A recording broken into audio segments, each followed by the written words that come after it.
আসসালামু আলাইকুম। আমি আপনাদের সাথে কিছুক্ষণ লাইভ কথা বলতে এসেছি। আপনারা আমার জন্য অবশ্যই অনেক করেছেন। আপনারা আমাকে যখন ধরে নিয়ে যায় তখন আপনাদের অবদান অনেক ছিল, এটার জন্য আমি কৃতজ্ঞ অবশ্যই। আমি যেই কারণে আজকে লাইভ করতে আসলাম, যেখানে আপনারা সবাই যেহেতু স্টুডেন্টরা আন্দোলন করেছে আমার পক্ষে, যেটা আমাকে সাহায্য করেছে, আল্লাহ সুবহানাহু ওয়া তাআলা তো সবচেয়ে সাহায্য করেছে, তো অবশ্যই আলেম ওলামারা আমার ব্যাপারে ফেসবুকে অনেক কথা বলেছেন, তার জন্য আমি কৃতজ্ঞ। তো আমি আসলে সবার কাছে কৃতজ্ঞ। অনেক আইনজীবী আমার জন্য দাঁড়িয়েছে, তাদের কাছে আমি কৃতজ্ঞ। এমনকি কিছু পুলিশ আমার নিয়ে তারাও প্রতিবাদ করেছেন যে আমাকে কেন ধরা হলো। তো সব কিছু নিয়ে আমি সবার কাছে কৃতজ্ঞ। তাই এর বিনিময়ে আমি হয়তোবা কিছু দিতে পারবো না, হয়তোবা একটা গল্প দিতে পারবো। আমি আপনাদের কাছে একটা গল্প প্রেজেন্ট করতে এসেছি। এই গল্পটা আপনাকে শেয়ার করি, ইনফর্মালি কথা বলি, গল্পটা আপনাকে দেখাই, আপনাদের গল্পটা হয়তোবা ভালো লাগতে পারে, তাই এই গল্পটা আমি আপনাদেরকে বলতে চাই। প্রথম আপনারা অনেকেই প্রশ্ন করছেন, আমি একটা স্ট্যাটাস দিয়েছিলাম যে এই উম্মা কি এক না এই উম্মা বিভক্ত। আমি স্ট্যাটাসে বলেছি যে আমাকে ধরলে আপনারা কি করবেন। এটা কেন বলেছি, আমি কেন আগের থেকে এই কথাটা বলবো, বা এর উত্তর হচ্ছে আমি আসলে আগের থেকে জানতাম আমার নাম হানাদার লিগার বাহিনী, আমার নাম এসেছে। প্রথমে গল্পের শুরুটা হচ্ছে, আমি একটা টাইমে দেখা যাচ্ছে আন্দোলনটা দমে যাচ্ছিল, তো তখন সাদিক ভাই উনি আমাকে আসলে বলেন যে আমরা কি করতে পারি এখন, মানে আপনাকে ধরলে হয়তো বা আন্দোলনটা আরও চাঙ্গা হবে। তাই আমি বললাম, না, আমাকে ধরার সম্ভাবনা কম, আমাকে ধরা তো বোকামি হবে, কারণ আমাকে ধরলে জনগণ আন্দোলন করবেই। তো এইটা আমি মনে করি না আওয়ামী লীগ এরকম বোকামি করবে, তো এইটাই বলেছি। বাট আমাকে যদি ধরে তাহলে আমি ব্যবস্থা করব। তো তাই আমি এই কথা সূত্র ধরে আমি দিন যাচ্ছিলাম যে আমাকে ধরার প্রশ্ন আসে না। বাট আমি তারপরেও প্রস্তুতি নেওয়া শুরু করি, আমি বিভিন্ন একটা নামের লিস্ট করি যে আমাকে ধরা মাত্র কে কী করতে হবে। এবং এটা আমার ছোট বোনকে আমি শিখিয়ে দিই যে তুমি আমাকে ধরলে এই নাম্বারে, এই সব নাম্বারে ফোন দিবা, এনাকে এই কথা বলবা, ওনাকে এই কথা বলবা, অ্যাডভোকেট নাম্বার, মিডিয়ার নাম্বার, সবার নাম্বার আমি দিয়ে রেখেছিলাম। তারপরে একদিন হঠাৎ ডক্টর সরওয়ার হোসেন উনি আমাকে ফোন করে আমাকে বলেন যে আসিফ, তোমার আর আমার নাম এসেছে, তোমার আর আমাকে আটক করা হবে, তুমি এখন, আমি এইটা লাস্ট ফোন দিলাম তোমাকে, তুমি এখন তাড়াতাড়ি পালাও। তো উনি আমাকে অবশ্যই 100% ভালোবাসেন, না হলে উনি রিস্ক নিয়ে আমাকে ফোন দিয়ে জানাতেন না, কারণ আমাদের সবার ফোন ট্র্যাকিং হচ্ছে। এটা জেনেও ডক্টর সরওয়ার হোসেন আমাকে ফোন দিলেন এবং ফোন দিয়ে উনি আমাকে পালাতে বললেন, কিন্তু আমি রাজি হলাম না। কারণ আমাকে যদি ধরে, এই বোকামিটা যদি তারা করে, তাহলে তারা নিজেরাই বিপদে পড়বে। আর আমি কেন পালাবো? আমি যদি পালাই তাহলে তো মানে এটা তো আমি কোনো অপরাধ করি নাই। আমি যদি অপরাধ না করি তাহলে আমি পালাবো কেন? তাই আমি পালাই নাই। আমি একদম স্ট্রং ছিলাম।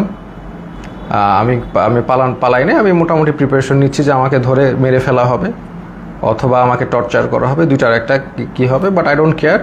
যদি এটা উম্মার কাজে দেয় তাহলে আলহামদুলিল্লাহ।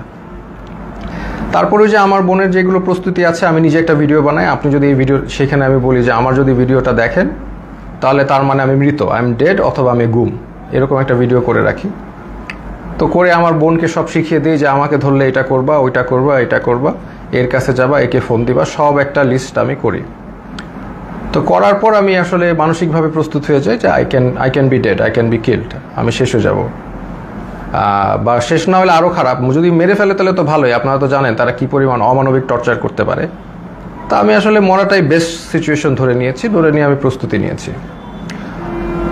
তারপর আমি মনে করেন অপেক্ষা করে একদিন ওই দিন রাতে 1টার সময় বেল বাজে। তখন আমার মনে হয় যে রাজাকাররা আসছে বা ওই লিগার হানাদাররা আসছে। তা আমি যে দরজায় দেখি কি আমার দারোয়ান। তা আমি ঘুমের মধ্যে ছিলাম, তো আসলে ওইভাবে চিন্তা করি নাই যে এইটা একটা ট্র্যাপ। আমি খুলে দারোয়ানকে জিজ্ঞেস করতে গেলাম কি, সাথে সাথে দরজা ধাক্কা দিয়ে হানাদার লিগার বাহিনী ঢুকে গেল। আমি তো মানসিকভাবে প্রস্তুত, এখন ঢুকে গেছে, এখন তো আর কিছু করার নাই। আমি বললাম আপনারা দাঁড়ান, আমি আসতেছি। এটা বলে আমি আমার ছোট বোনের মানে কাপড় নিয়ে আসতেছি, তো আমি আমার ছোট বোনের রুমে গিয়ে আমি ওর চুলটা টান দিলাম, ও রাগ করে উঠে বসলো, আমার দিকে তাকালো। তো আমি বললাম দে আর হিয়ার। তো ও বললো কে? পুলিশ। আমি বললাম you know what to do, তুমি জানো তোমার এখন কি করতে হবে, এই শেষ কথা। তারপর আমি একটা কাপড় নিয়ে আমি ওদের সাথে চলে গেলাম।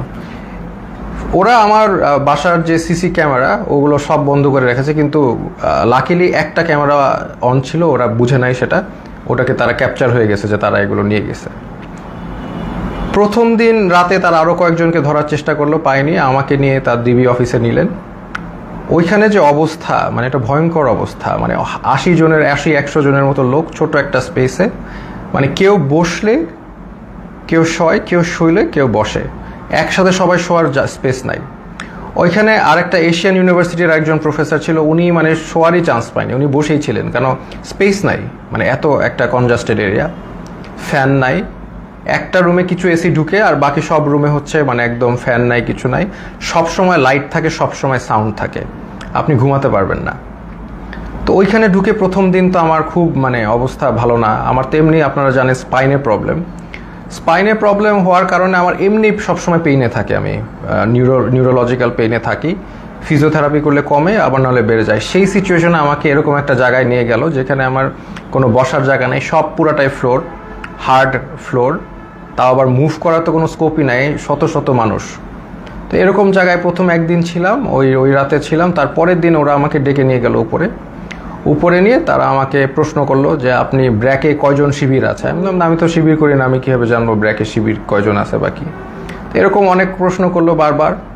তারপর অ্যাট ওয়ান পয়েন্ট তাদের মধ্যে ওই হানাদার লিগার বাহিনীর একজন, উনি আর কি জিজ্ঞেস করলো, বলেন তো এই কোটা দিয়ে আপনি এত কথা বলেন, কোটার পদ্ধতি কি, বিসিএস এর সিলেকশন প্রসেসটা কি। তা আমি তো আসলে বলতে পারি নাই, কারণ হচ্ছে আমি মানে মেন্টালি তো ওই লেভেলেই নাই, তাই না, আমি একটা মানে ভয়ঙ্কর একটা অবস্থায় আছি, ওই লেভেলেই নাই। তো তারপরে ওরা কি করলো, ওরা এসে আমাকে মনে করেন আমাকে ধাক্কা দিল, আমার তো স্কেচ নিয়ে হাঁটতে হয়, আপনারা জানেন একটা লাঠি নিয়ে হাঁটতে হয়, সে আমাকে ধাক্কা দিল, তারপর আমার মুখে হিট করা শুরু করলো। তো হিট করা শুরু করলো আমাকে, 6টা হিটের পরে আমি আসলে মানে অজ্ঞান হয়ে যাচ্ছিলাম। তো অজ্ঞান হয়ে যাচ্ছিলাম, তারা আমাকে বলে না ডোন্ট এরকম করে আমাকে দাঁড় করাইলো, আবার 2-4 বার হিট করলো। তো তারপরে তারা আমাকে মানে বললো যে আপনি তো খুব খারাপ জায়গায় আসছেন, আপনার বাম পায়ে প্রবলেম, ওই ডান পাকে আমরা একদম করে আপনাকে পুরোপুরি লুলা বানাই দেবো। তো এরকম একটা কথা বললো, এবং আরেকজন লাঠি নিয়ে আসলো আমাকে মারবে, পরে ওরা লাঠি দিয়ে হিট করে না করে আমাকে ওই জায়গায় আবার সেই জায়গায় যেখানে রাখে সেখানে নিয়ে গেল। তো ওই জায়গায় আবার আমার থাকা শুরু হলো, মানে ওইখানে এমন একটা জায়গা, বললাম তো কেউ যে এটা ফার্মের মুরগির মতো, ওইখানে কেউ মুভ করতে পারে না, কারণ এত মানুষ এত শর্ট জায়গায় মুভ করার, কেউ হাঁটার কোনো সিস্টেম নাই। ওই যে আমি বললাম আপনাদের, কেউ শুলে কেউ বসে, কেউ বসলে কেউ শোয়, মানে আর সবসময় লাইট আর সাউন্ড কন্টিনিউয়াস, ঘুমানোর কোনো স্কোপ নাই। ওইখানে সবচেয়ে ভ্যালুয়েবল রিসোর্স হচ্ছে একটা বোতল, কারণ আমরা তো ফ্লোরের মধ্যে তো ওইখানে তো হার্ড ফ্লোর, ওইখানে কেউ যদি একটা বোতল পায় আলহামদুলিল্লাহ, মানে এটা মানে এক ভ্যালুয়েবল রিসোর্স। তো ওই বোতলটার উপরে তারা মানুষ মানে পেলে যে খুশি। তা আমাকে অনেকে চিনেছে, ওইখানে চেনার কারণে দেখা যাচ্ছে 2 দিনের মধ্যে আমি একটা বোতল ম্যানেজ করলাম মাথায় দিয়ে শোয়ার জন্য ফ্লোরে, এই একটা অবস্থা। তো আরেকটা বিষয় হচ্ছে ওইখানে 80 জনের একটা টয়লেট, আর আমার তো এমনি যেহেতু হাই কমোড ইউজ করতে হয়, বিকজ আমার মানে স্পাইনে প্রবলেম আছে, তো ওইখানে লো কমোড, তাও আবার 80 জনের জন্য একটা, 100 জনের জন্য একটা। তো এত লোকের একটা কমোড তো বুঝতেই পারছেন কেউ ইউজ করতে পারে না ওইভাবে। সো আমি খাওয়া কমিয়ে দিলাম, because I have to go to the washroom, এটা তো যাওয়া যাবে না, আমি খুব কম খাওয়া শুরু করলাম যাতে টয়লেটে না যাওয়া লাগে। আর আরেকটা বিষয় হচ্ছে টয়লেটে ইউজ করে সাবানও তারা প্রোভাইড করে না কোনো রকম। সো এইরকম একটা কন্ডিশনে আমরা যাচ্ছি। আর এরপর থেকে আর কি আসলে জিনিসটা বুঝলাম যে বিষয়টা কি, আসলে বুঝার বিষয় ছিল, এখন আমি বুঝতে পারলাম। তো তারা প্রতিদিন ডাক দিবে, নাম কল করবে, ধরেন আপনার নাম হচ্ছে, ধরেন আমার নাম আসিফ মাহতাব, ধরে বলবে আসিফ মাহতাব, বাবার নাম শাহাবুর রহমান, এরকম বলে নিয়ে যাবে, নিয়ে চোখ বাঁধবে, মুখ বাঁধবে, তারপর তাদেরকে ঝুলায় টর্চার করতে থাকবে, বাড়ি দিতে থাকবে বিভিন্নভাবে টর্চার, লাঠি দিয়ে পিটাবে, পায়ের তলায় পিটাবে, হাড়ের বুন্দে মারবে, মানে মানুষের শরীর নীল অবস্থায় তারা ফিরে যায়, সারা শরীর মারতে রক্ত জমাট বেঁধে নীল অবস্থায় এক একজন লোক ফিরে। জাস্ট, এবং তারা সাইকোলজিক্যালি একদম মানে অবভিয়াসলি নর্মাল না, কারণ তারা এখন নাম শুনলে, তাদের নামটা ডাক দিলে তারা ভরকায় ওঠে যে এখন মনে হয় তাদেরকে নিয়ে টর্চার করবে। তো এইরকম অবস্থা আমি দেখলাম বিষয়টা যে এরকম চলছে। তো এখন এরকম চলছে, আমি তো বুঝলাম যে হয়তোবা আমার সাথেও এরকম করবে, তারা তো বলেই দিছে আমাকে পাটা ভেঙে দিবে। তো এরকম একটা করবে এবং সবার সাথেই করছে। স্পেশালি জামাতের যারা আছে তাদেরকে, মানে জামাত যেহেতু বলে ফেলছে একবার, তাদেরকে মানে অমানবিকভাবে টর্চার করছে জামাত। আর নূর ভাইয়ের সাথেও ওখানে দেখা হলো, নূর ভাইরে বললাম কি অবস্থা, তো নূর বলল যে যে ভাই আমাকে তো অনেক মারছে, হাত দিয়ে দেখালো, হাত নীল হয়ে গেছে। তো এই হচ্ছে সিচুয়েশনটা। আর ওখানে তো মানে আর সব সময় তো লাইট, বাইরে যে একটা আলো, বাইরে যে বৃষ্টি পড়তেছে নাকি এটা আমরা গেস করা শুরু করলাম যে বাইরে আদৌ বৃষ্টি পড়ছে কিনা, কারণ মোটা ওয়াল, কোনো উইন্ডো নাই, কোনো বাইরের কোনো আলো বাতাস তো আমি জানি নাকি, ভিতরের মধ্যে থাকি আমরা বদ্ধ ঘরে, শুধু আলো আর এই যে কনস্ট্যান্ট সাউন্ড, মানে এই একটা অবস্থা। তো এরকম যাচ্ছে, এরকম একটা অবস্থা যাচ্ছে। তো এখন দেখলাম অনেকে ভেঙে পড়তেছে। তো আমি আর কি আমি আমার মতো করে ইন্সপিরেশন দেওয়ার চেষ্টা করলাম যে আপনারা এইভাবে টর্চার হচ্ছেন, আপনি কি মনে করেন না আল্লাহ আপনাকে এটার জন্য রিওয়ার্ড দিবেন? আজকে আপনারা তো জানেন নবী করিম সাল্লাল্লাহু আলাইহি সাল্লাম বলেছেন যে আপনি যদি এইভাবে নির্যাতিত হন আপনার গুনাহ মাফ হচ্ছে, আপনাদের গুনাহ মাফ হচ্ছে। আপনার যদি গুনাহ এইখানে থাকার কারণে গুনাহ মাফ হয়ে জান্নাতুল ফেরদৌসে যেতে পারেন, এটা আপনার জন্য ভালো, নাকি এইখানে ভালো থাকলেন তারপর জাহান্নামে গেলেন, এটা ভালো? তো এইভাবে আমি সবাইকে একটু ইন্সপায়ার করার চেষ্টা করলাম, মোটিভেশন দেওয়ার চেষ্টা করলাম। আর আমার নিজের তো হেলথ কন্ডিশন ডিটোরিয়েট করতেছে প্রোগ্রেসিভলি, আর ওয়াশরুমের ইস্যুটা তো ছিলই। তো এইরকম একটা অবস্থায় সবাইকে মানে মোটিভেট করছি আমি। আর আমার নিজেরও তো ওই যে ফার্স্টের দিন যেভাবে আমার মুখে ফেসে হিট করেছে, এই পরে তো আমার একটা দিন জ্বরই ছিল, আমি শুয়েছিলাম। তো এই হচ্ছে আমাদের মানে সিচুয়েশন। আমি ওখানে একদিন শুয়েছিলাম, তারপরেও আমি সবাইকে মোটিভেশন দেওয়ার চেষ্টা করি। একটা ছেলে আসলো, সেই ছেলেটা কাঁদতে কাঁদতে শেষ, স্যার আমি তো কিচ্ছু করি না, আমি জাস্ট ইলেকট্রিক্যাল কাজ করি, আমাকে ধরে নিয়ে আসছে স্যার, আর ধরে নিয়ে আমাকে টর্চার করতেছে, কাঁদতে কাঁদতে শেষ। আমি বললাম কাঁদতেছো কেন, মানে তুমি পুরুষ মানুষ না, are you not a man, তুমি কাঁদবা কেন, টর্চার করলে করবে। বলে স্যার আমাকে স্বীকার করতে বলে, আমি খুন করেছি, এই করেছি, আমি তো করি নাই স্যার। বলে করবা না, স্বীকার করবা না, তোমার পাটা যদি কেটেও ফেলে তারপরেও তুমি স্বীকার করবা না, কেন করবা? যেটা সত্যি সেটা বলবা, তুমি করবা না স্বীকার, আমাকে মেরে ফেলবে। তো ওইখানে আবার একটা জিনিস বুঝলাম যে সবাই কান্নাকাটি করে যে তাদের একটু মানে জেলে কবে যাবে, মানে তাদের জেল হচ্ছে তাদের জন্য স্বর্গ। ওইখানে যেভাবে টর্চার করে, যে নাম ডাকবে, বাবার নাম ডাকবে, দ্যাট মিনস তাদেরকে টর্চার করা হবে। তা এই জন্য তারা যদি জেলে যেতে পারে, এটার জন্য তারা দোয়া করে আল্লাহর কাছে, আল্লাহ আমাদের যাতে জেলে দেয়। তো এরকম অবস্থা। আমাকে তারপরের দিন, আমি তো অলরেডি এর মধ্যে তো আমি আমার বোনকে বলে আসছি, তার মানে আমার যে ভিডিওটা ছিল যে আমি আমার ভিডিও দেখলে আমি মৃত, হ্যাঁ, তো এই ভিডিওটা আমি আশা করছি যে পোস্ট হয়ে যাবে। আমার বোনকে যেভাবে কাজ করতে বলেছি করবে, লয়াররা কাজ করবে। তো এটা আমি আশাবাদী ছিলাম যে ইনশাল্লাহ সবাই যার যার অবস্থা থেকে কাজ করবে, স্টুডেন্ট আন্দোলন করবে, যে এগুলো করার পরে এবং জনগণ যখন এটার এগেনস্টে কথা বলবে, আরেকটা ইস্যু হয়ে যাচ্ছে, ফার্স্ট অফ অল আরেকটা নতুন ইস্যু হয়ে যাবে, যেটা দিয়ে আবার আন্দোলন শুরু হবে। এটা আমি জানতাম। আর এটার পরে আমাকে যদি আরও টর্চার করবে, কিন্তু এটা তাদের জন্য আরও খারাপ হবে।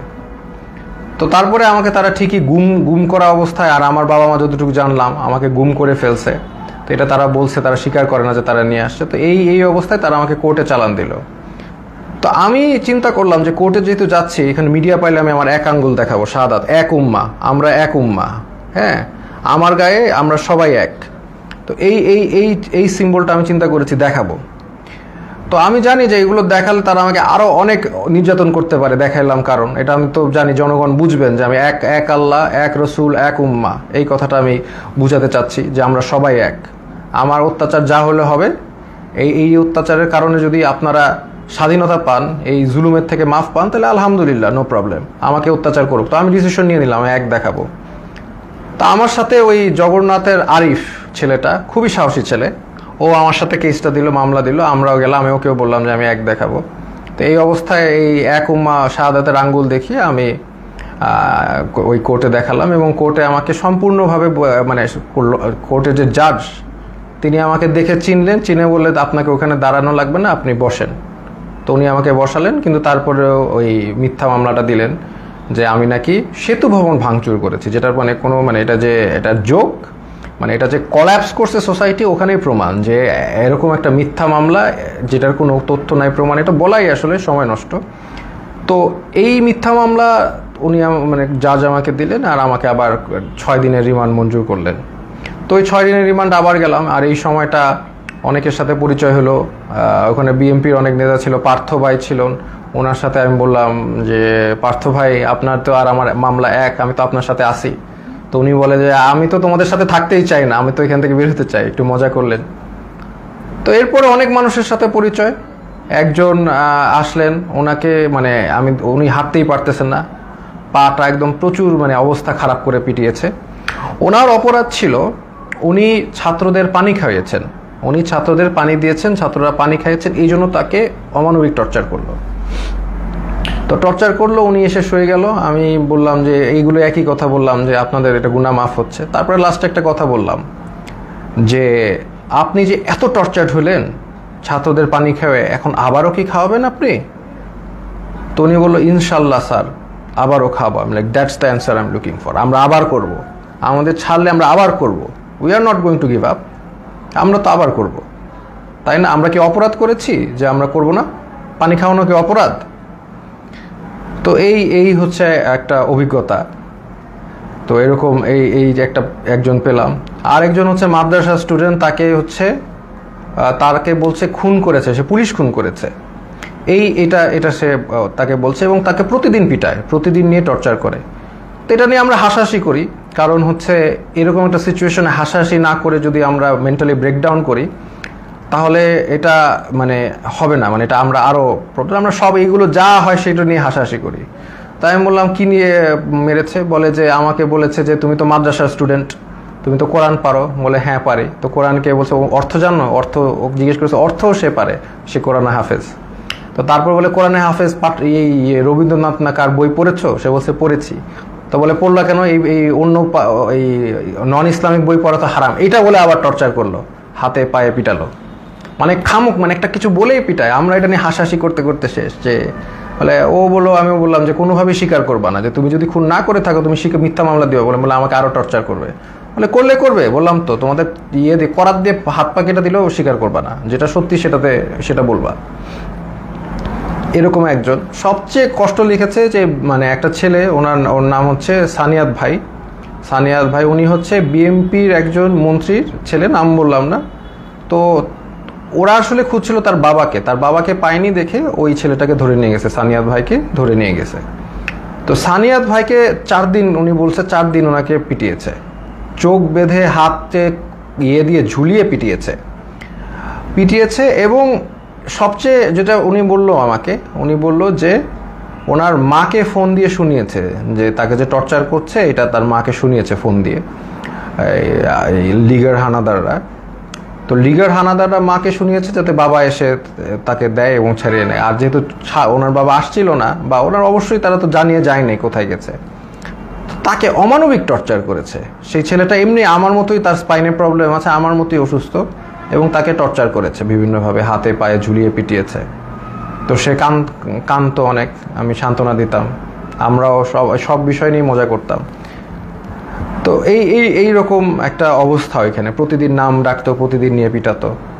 এমন রাত যে কোনো সময় ডাকতে পারে, সকাল 12টায় ডাকতে পারে, রাত 1টায়, এনি টাইম নাম আসতে পারে। নাম আসলে they will take you and torture you. তো আমাকে টর্চার ওই প্রথম দিন যে হিট করে যে আমাকে থ্রেট দিল, তারপরে আমাকে কোর্টে চালান দেওয়ার পরে আমাকে আর টর্চার করে নেই। বাট আমি বিভিন্ন সময় ইনফরমেশন পাচ্ছিলাম, যেমন একজন মানে আমাকে ধরে নিয়ে গেছে, একজন পিটিয়ে আনছে, সে আমাকে ইনফরমেশন দিল যে আমার ব্যাপারে বলেছে যে অনেক ডিবি নাকি বলছে যে এই লোকটাকে কেন ধরলো, এটা তো ঠিক হয় নাই। আবার আরেকজনকে ধরে পিটিয়ে এনেছে, সে বললো যে স্যার আপনার ব্যাপারে ডিবি কথা বলছিল যে আপনার ব্যাপারে 40 জন লয়ার দাঁড়িয়ে গেছে, এত সংখ্যক লয়ার তারা কখনো দেখে নাই, আপনি খুব ইন্টেলিজেন্ট মানুষ, এগুলো তারা বলছে। দেখা যাচ্ছে তাদের আমার প্রতি একটা রেসপেক্ট ছিল। ওই একদিন হিট করার পর তারা আমাকে হিট করে নাই, বাট দ্যাট ডাজন্ট ফরগিভ তারা অন্য যাদেরকে এইভাবে টর্চার করেছে। ফার্স্ট অফ অল, একটা পুলিশ একটা ডিটেইনিকে কখনো হিট করতে পারে না, that is a crime, that is criminal, they committed crime against humanity, তাই না? এটা ইন্টারন্যাশনাল, আন্তর্জাতিক ট্রাইব্যুনালে তাদের বিচার হওয়া উচিত। তারা যেইভাবে মিথ্যা মামলা দিয়ে টর্চার করে মানুষকে, এটা তো কখনোই মানে ইটস নট অ্যাকসেপ্টেবল। তো এরকম দিন যায়, তখন হঠাৎ তাদের দেখলাম টোন একদম 180 চেঞ্জ হয়ে গেছে। তারা তখন মানে বিএমপি যারা লিডার আছে তাদেরকে একদম খাবার টাবার এনে দিচ্ছে, সবার সাথে ভালো বিহেভ এরকম। তখন আমরা মোটামুটি আমরা বুঝতে পারলাম যে তারা আসলে বাইরে কিছু একটা হচ্ছে, সামথিং ইজ হ্যাপেনিং, কারণ আমরা তো কোনো ইনফরমেশন পাই না। সামথিং ইজ হ্যাপেনিং, আদারওয়াইজ তারা এরকম চেঞ্জ করবে না কেন? তারা ডেফিনেটলি তাদের বাইরে কিছু একটা হচ্ছে, এইটা নিয়ে তারা তাদের টোন চেঞ্জ করে ফেলেছে। এবং তারপর থেকে দেখা যাচ্ছে তারা সবার সাথে মোটামুটি ভালো বিহেভ এবং আস্তে আস্তে ছেড়ে দিচ্ছে। মাঝখানে কিছু স্টুডেন্টদের ধরে আনলো, ওই তারাও মানে অনেক কান্নাকাটি করে শেষ। এবং একটা ছেলে ছিল যাকে আমার মনে পড়ে, খুবই স্মার্ট ছেলে, আমিনুল। তো আমিনুল হচ্ছে 14 বছর বয়স, ধরে নিয়ে আসছে। এবং অন্য যেগুলো ছেলে ছিল তারা একদম একদম ব্রেকডাউন করেছে মেন্টালি, বাট আমিনুল ছেলেটা ও হচ্ছে মোহাম্মদপুরে থাকে খুব সম্ভবত, খুব সাহসী, নারুটোর গেঞ্জি পরে হাইটে বেড়াচ্ছে। মানে ও হি ডাজেন্ট কেয়ার, এই ছেলেটা ডাজেন্ট কেয়ার যে ওর সাথে এখন কি টর্চার করা বা কোথায় আসছে। ও লাইক মানে চলে আসে আমাকে বলতে, স্যার আপনি কি ড্রাগন বল জি দেখেছেন? আমি বললাম হ্যাঁ হ্যাঁ ড্রাগন বল জি দেখছি। বলে আমি দেখতেছি, আমি ওই ডিমন স্লেয়ার দেখেছি, এই দেখেছি সেই দেখেছি। তো মানে একদম মানে হি ডাজেন্ট কেয়ার, সে দেশ স্বাধীন করতে নামছে, ও দেশ স্বাধীনই করবে। আমিনুল নামটা ছেলেটার, ওকে 14 বছর দেখে ওকেও ছেড়ে দিয়েছে। তো এই রকম আর কি ঘটনার বিষয়গুলো। তারপরে ওইটার পর থেকে আস্তে আস্তে অনেককে ছেড়ে দিয়েছে, এবার অনেকে ছাড়েনি, অনেকে তারপরেও টর্চার করেছে। তো এরকম আমরা এই অবস্থায় আমরা অনেক দিন পার করার পরে তারপরে আমাকে একদিন ডাকলো, ওরা ডেকে হঠাৎ করে আমাকে দেখলাম যে বসালো, যে স্যার আপনি ভাই কি অবস্থা, আমরা তো জব করি। মানে যেই লোকটা আমাকে হিট করেছে এবং তারাই, যে টিমটা আমাকে, তারাই আমাকে ডেকে দেখি কি মানে জামাই আদর সোজা কথা করছে। তো তখন আমি বুঝতে পারতেছি না যে কি হচ্ছে। এখন হয়তো বা বুঝলাম যে সিচুয়েশন বাইরে পরিবর্তন হয়েছে, দেখেই তারা আমাকে ভালোভাবে ট্রিট করছে। চা খাওয়ালো, বিস্কিট খাওয়ালো, ভালো ভালো বিস্কিট খাওয়ালো, মানে আপনি সোফায় বসেন, কমফোর্টেবলি বসেন, মানে এত রেসপেক্ট এরকম করছে। কেন আমি তো শিওর ছিলাম, আমি তো মনে করছি ট্র্যাপ। আমাকে খালি বলে যে এখন বাসা তো পুড়ে যাচ্ছে, এখন আমাদের কি করা উচিত, শেখ হাসিনার কি করা উচিত। এখন আপনারা তো অনেক টিচারও তো, আপনারা তো অনেকে ছাত্রদেরকে উস্কে দিয়েছেন এই সেই, মানে আমাদের তো এখন আগুন ধরছে বাসায়, আমাদের তো আগুন নিভানো উচিত। মানে আমি যেটা বুঝলাম উনি চাচ্ছিল যে আমি আসলে ছাত্রদেরকে ঠান্ডা করার জন্য কোনো বক্তব্য দেই। তা আমি এভাবে কোনোভাবে রাজি হই নাই, আমি তো হব না। তো আমি বললাম যে না, একটা প্রধানমন্ত্রী কি সিদ্ধান্ত নিবে, আমি তো আসলে প্রধানমন্ত্রীর জায়গা থেকে, মানে উনি আমাকে প্রশ্ন করছে প্রধানমন্ত্রী এখন কি করলে ভালো হবে, এটা আপনি তো বলেন। আমি বললাম না, আমি কিভাবে জানবো প্রধানমন্ত্রী কি করলে ভালো হবে, আমি তো একজন শিক্ষক, আমি তো প্রধানমন্ত্রীর কাজ তো আমি বলতে পারবো না। উনি ওনার জায়গা থেকে ওনার যেটা ভালো মনে হবে উনি সেটাই করবে, ওনার এক্সপিরিয়েন্স আছে, সেই আছে। বলেন না, আপনি তো তাহলে ডিরেক্ট কথা বলছেন না, প্রবলেমেটিক কথা বলছেন, আপনার তো একটা ডিসিশন দিতে হবে। এটা একটা সিলি কথা না, আমার ডিসিশন কেন দিতে হবে, ওনার ডিসিশন আমি কেন দিব? তো এইগুলো তো অবশ্য তখন বলি নাই, সিচুয়েশন তো বুঝতেই পারতেছেন।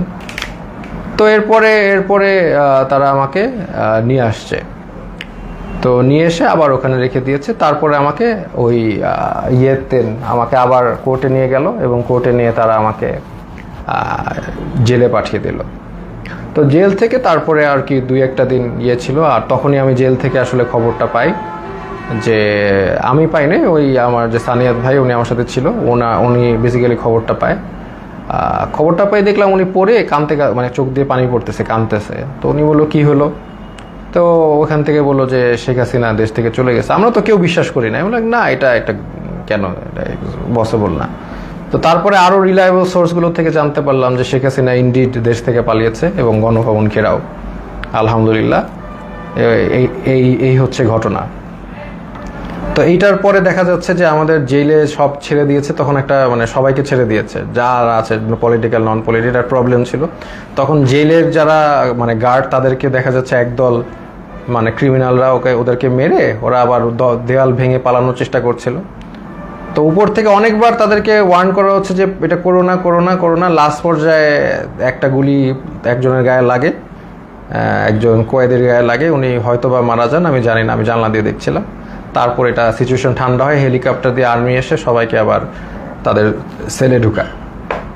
তো এরপরে তো ঘটনা আপনি জানেনই যে আলটিমেটলি সবাই আমি বের হয়ে যাই, আমাকে বলে ছাত্রদেরকে ঠান্ডা করতে এই জেলের সামনে। আমি তো মানে আমি আমার মতো বলেছি, কিন্তু তার মানে যে এখন তারা যে ক্রাইম এগেনস্ট হিউম্যানিটি করেছে এটা তো আর মানে ইয়ে করা যাবে না। অমানবিক টর্চার কত প্রকার ও কী কী সেটা আপনি ওই ডিবির ওইখানে গেলেই বুঝবেন আর কি, এই আর কি। তো এনিওয়েজ এইটাই হচ্ছে আজকে আমার ছোট গল্প। আমি আসলে যদি জাস্ট আর 5টা দিন বা 3টা দিন আগে বের হতে পারতাম তাহলে আপনাদের সাথে যোগ দিতাম ইনশাল্লাহ। ফিল্ডে হাঁটতে পারি না, বাট আমি তাও যোগ দিতাম। ইনফ্যাক্ট আমি আগেও ওই অবস্থায়ও আমি আপনাদের সাথে আন্দোলন করেছি রাস্তায়, তাও আমি যোগ দিতাম এবং আমি যাক মানে আমি গণভবনের দিকে আগাতাম। মরলে মরছি, মৃত্যু সবারই হবে এটা তো আমি বলেছি, মৃত্যু হলে শহীদ, সমস্যা কি। তো এই জন্যই আমি আপনাদের সাথে দুঃখ প্রকাশ করছি যে আমি আসলে আপনাদের সাথে ওই মার্চে যোগ দিতে পারিনি। যদি একটু আগে বের হতে পারতাম তাহলে অবশ্যই যোগ দিতাম। শহীদদের প্রতি শ্রদ্ধা জানাচ্ছি। আমি এখানে আমার লাইফ শেষ করছি। এটাই আমার ছোট গল্প। খুব ডিফিকাল্ট টাইম চলে গেছে, কন্টিনিউয়াস নয়েজ, কন্টিনিউয়াস লাইট, শোয়ার জায়গা নাই, একসাথে মানে হাঁটার জায়গা নাই, এবং কন্টিনিউয়াস নাম কল, যে কোনো সময় নাম আসতে পারে। তবে ওই যে আরিফ ছেলেটাকে আমি অনেক শ্রদ্ধা করি, কারণ ও বলেছে আর কি, ও বলছে যে অন্য সমগ্নায়করা তো বলেছিল যে ওরা কথা বলে তারপরে বলেছে, তো বলছে আমিও তো বলে দিয়ে আমি তাহলে যাই। আমি বললাম না, তুমি এখন কোনো না, কিছু মানুষের লক আপ থাকতে হবে, কিছু মানুষের বুঝতে হবে যে কিছু মানুষ এখনও ভিতরে আছে এবং মানে অন্যায় চলছে। তো এই জন্য আমি আর ওই জগন্নাথ ইউনিভার্সিটির খুব সম্ভবত আরিফ ছেলেটা মানে খুব সাহসী কথা দেখিয়েছে, এই জন্য আমি তাকে সম্পূর্ণ রেসপেক্ট করি। এইটাই আমি বলে শেষ করছি। আপনারা এই যে যারা নির্যাতিত হয়েছে, যাদেরকে টর্চার করেছে, যাদের এগেনস্টে ক্রাইম এগেনস্ট হিউম্যানিটি করা হয়েছে, তো তাদের বিচার আসলে চেতে হবে। আসলে এটা না আমি বলতে কষ্ট হচ্ছে, কারণ নবী করিম সাল্লাল্লাহু আলাইহি ওয়াসাল্লাম যখন মক্কা বিজয় করেন তখন উনি কিন্তু 12 জন যুদ্ধাপরাধী বাদে সবাইকে ক্ষমা করেন। কিন্তু এইখানে যেগুলো হয়েছে these are crimes against humanity. এখানে আসলে মানে মাফ কীভাবে করা যায় আমি জানি না, বা যাই হোক যতটুক পারে আমরা ক্ষমা করি। আমরা চাই না একটা মানে সব যে ভালো পুলিশ তার গায়ে হাত উঠুক, আমরা চাই না যে কোনো দোষ করে নাই তার উপর আক্রমণ হোক। কারণ আমি এরকম একজন এসেছে, একজন ডিবি অফিসে একজন আমার সাথে দেখা করেছে, ডিবি পুলিশ, যে বলেন স্যার আমার 2 ছেলে আছে, একজন বুয়েটে একজন মেডিকেলে, দুজনই আপনার জন্য অনেক দুঃখ করেন, দুজনই আপনাকে মনে করেন। আমি বললাম বলেন যে স্যার ভালো আছে, বলেন স্যার ভালো আছে। তার মানে যে সব পুলিশ যে মানে বেঈমান, সব পুলিশ যে ওই লিগার তা কিন্তু না, কিন্তু এটা আমাদের বুঝতে হবে। তো আমরা ফরগিভ করার চেষ্টা করি, আর যারা একদম এরকম ক্রাইম এগেনস্ট হিউম্যানিটি করেছে তাদেরকে আমরা ইনশাল্লাহ বিচারের আওতায় আনবো। আসসালামু আলাইকুম।